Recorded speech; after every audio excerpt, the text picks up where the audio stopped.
Hi friends, welcome back to sweety logs. ఈరోజు recipe high protein rich dosa prepare చేసుకుందామండి. హెల్త్కి చాలా మంచివి, అలాగే ఎక్కువ పోషకాలు కూడా అందుతాయి. ఈ పిండి పులవాల్సిన అవసరం కూడా లేదు, అప్పటికప్పుడే ఇన్స్టెంట్గా వేసుకోవచ్చు.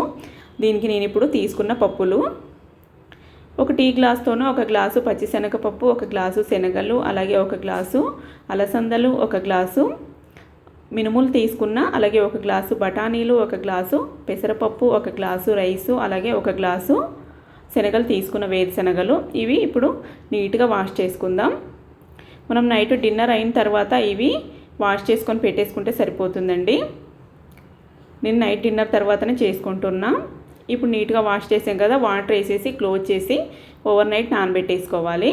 మార్నింగ్ బ్రేక్ఫాస్ట్కి ప్రిపేర్ చేసుకోవచ్చు. చూడండి, మార్నింగ్ కల్లా ఈ విధంగా నానింటాయి కదా, ఇవి ఇప్పుడు మిక్సీ పట్టేసుకుందాం. ఈ విధంగా కొన్ని మిక్సీ జార్లో వేసుకొని ఫైన్గా పిండి ప్రిపేర్ చేసుకోవాలి.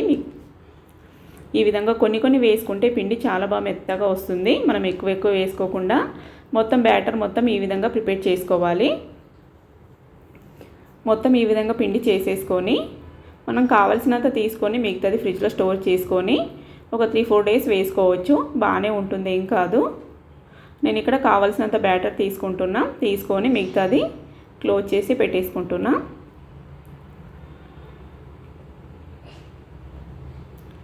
ఈ విధంగా టేస్ట్కి సరిపడా సాల్ట్ యాడ్ చేసుకోవాలి. అందులో కొన్ని వాటర్ యాడ్ చేసుకొని మన దోశ బ్యాటర్ లాగా ప్రిపేర్ చేసుకోవాలి.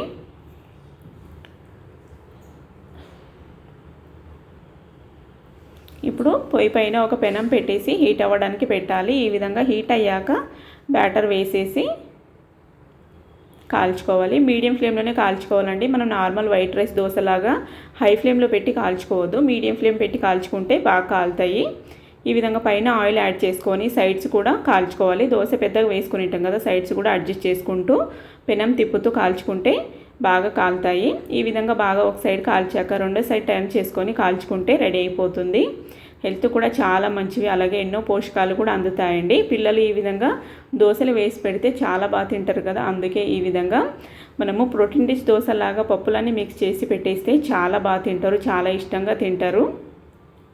అలాగే హెల్త్ కూడా చాలా మంచివి. మనం వెయిట్ లాస్ అవ్వాలనుకున్న వాళ్ళు కూడా ఈ విధంగా బ్రేక్ఫాస్ట్కి కానీ లంచ్కి కానీ ప్రిపేర్ చేసుకొని తింటే చాలా బాగుంటాయి. నేను ఇది ఇక్కడ ఎగ్ దోశ ప్రిపేర్ చేస్తున్నా. పిల్లలు ఎగ్ దోశ అడిగారు అన్నట్టు, అందుకే నేను ఇక్కడ ఎగ్ దోశ ప్రిపేర్ చేస్తున్నాను. నేను ఇది ఈ విధంగా చేసి పెడితే చాలా బాగా తింటారండి పిల్లలు కూడా. హెల్త్ కూడా చాలా మంచివి. మనం వైట్ రైస్ దోశ తినకుండా ఈ విధంగా ప్రోటీన్ రిచ్ దోశలాగా ప్రిపేర్ చేసుకొని కేసి తింటే ఎన్నో పోషకాలు కూడా అందుతాయి. హెల్త్ కూడా చాలా మంచిది. వైట్ రైస్ దోశకి వెయిట్ గెయిన్ అవుతారు కానీ ఎక్కువ ప్రోటీన్స్ ఏం అందవు. ఈ విధంగా ప్రిపేర్ చేసుకుంటే చాలా మంచిది. ఈ విధంగా అన్నీ ప్రిపేర్ చేసుకొని చట్నీతో సర్వ్ చేసుకుంటే అయిపోతుందండి. నేను ఇక్కడ టొమాటో చట్నీతో సర్వ్ చేసుకుంటున్నా. ఏ చట్నీ అయినా బాగుంటుంది. ఈ రెసిపీ నచ్చినట్లయితే లైక్ చేయండి, షేర్ చేయండి. ఇలాంటి రెసిపీస్ కోసం మా ఛానల్ని సబ్స్క్రైబ్ చేసుకోండి. అలాగే పక్కనున్న గంట సింబాల్ని కూడా ప్రెస్ చేస్తే మేము పెట్టే వీడియోస్ నోటిఫికేషన్ ద్వారా మీకు అందుతాయి.